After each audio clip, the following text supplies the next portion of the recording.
Bismillahirrahmanirrahim. Insya Allah rangkaian video panduan pembelajaran ini isinya kurang lebih sama dengan buku pedoman penggunaan modul yang telah kami berikan kepada para pengajar RBA Robaniun, di mana tujuan dari video dan buku panduan tersebut ialah sebagai panduan mengajar bagi para pengajar dan kemudian menjadi batasan mengenai hal-hal apa saja yang perlu atau tidak perlu disampaikan kepada para peserta, sehingga harapannya setiap pengajar dapat terstandarisasi dengan baik.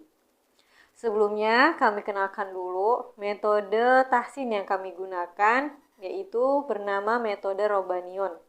Metode ini kami rancang sendiri dan didesain seaplikatif mungkin, dan materi yang disusun tersebut ditargetkan untuk dapat membaca Al-Quran standar Timur Tengah.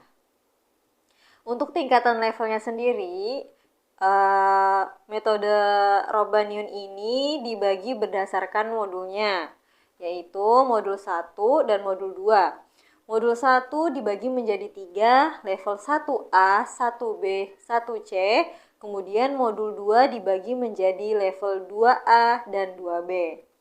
Adapun untuk level pratahsin yang kami letakkan sebelum modul 1 ini sebenarnya materinya sama dengan level 1A, yaitu pengenalan huruf hijaiyah secara terpisah ataupun tersambung, serta pengenalan harokat dasar seperti fathah, kasroh, dan doma.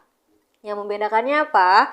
Pada level pratahsin latihannya kita perbanyak dibandingkan level 1A, karena level pratahsin ini ditujukan kepada peserta yang masih meraba-raba atau bahkan belum pernah belajar Al-Quran.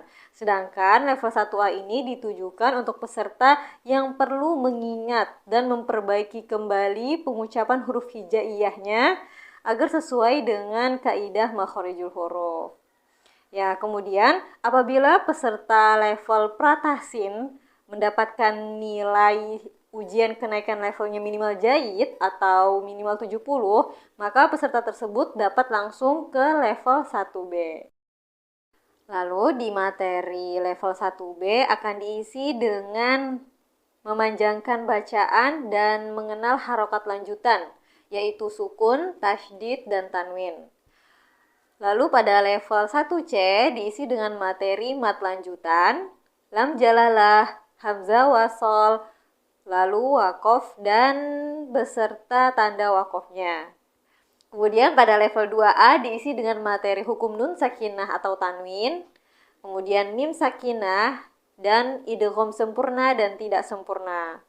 Adapun di level 2B diisi dengan materi nun wikoyah, ragam hukum dan gorib, serta huruf muqoto'ah.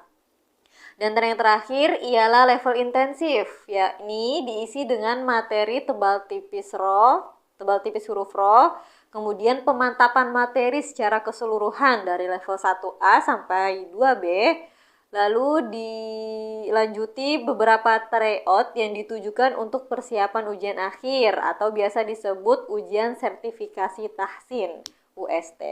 Selanjutnya ke persiapan pengajar, beberapa hal yang harus diperhatikan oleh pengajar sebelum dan saat mengajar. Di antaranya yang pertama, menyampaikan materi sesuai dengan silabus atau rencana pembelajaran. Bentuknya seperti ini ya.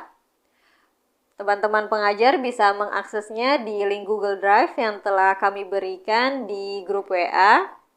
Kemudian yang kedua, pengajar sebelum mengajar diharapkan untuk memahami indikator pencapaian dari setiap pertemuannya. Oke, bisa dilihat juga di filenya di link Google Drive yang telah kami kirimkan juga. Jadi sebelum mengajar, pengajar diharapkan melihat dua ini dulu. Yang pertama silabus, yang kedua indikator pencapaian. Selanjutnya, menyampaikan materi yang berisi definisi atau cara baca pada setiap babnya. Nah, contohnya di sini, silakan dilihat di modul pertama di bab tasydid. Ya, silakan dilihat pengajar sebelum mulai ke contoh, baiknya pengajar menjelaskan dulu apa maksud gambar di kotak ini dan jelaskan definisi tersebut. Kemudian mentalakikan contoh bacaan terlebih dahulu, minimal 2 kotak. Kemudian menyimak peserta dengan seksama dan berikan feedback. Ya, contohnya seperti ini, masih pada bab tasydid ya. Kita bacakan dulu kolom yang pertama, kita contohkan. Rabbika.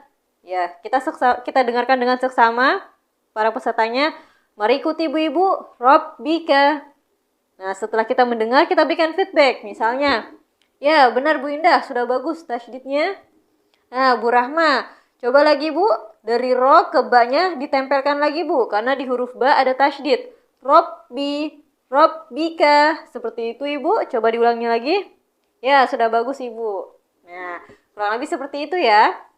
Setelah mentalakikan kurang lebih 2 kolom atau 2 kotak, dilanjutkan membaca kalimat-kalimat di kolom tersebut secara bergantian. Jadi, biarkan peserta membaca baris-baris selanjutnya secara bergantian. Nah, khusus untuk kolom latihan, setiap peserta diharapkan membaca kolom tersebut secara keseluruhan.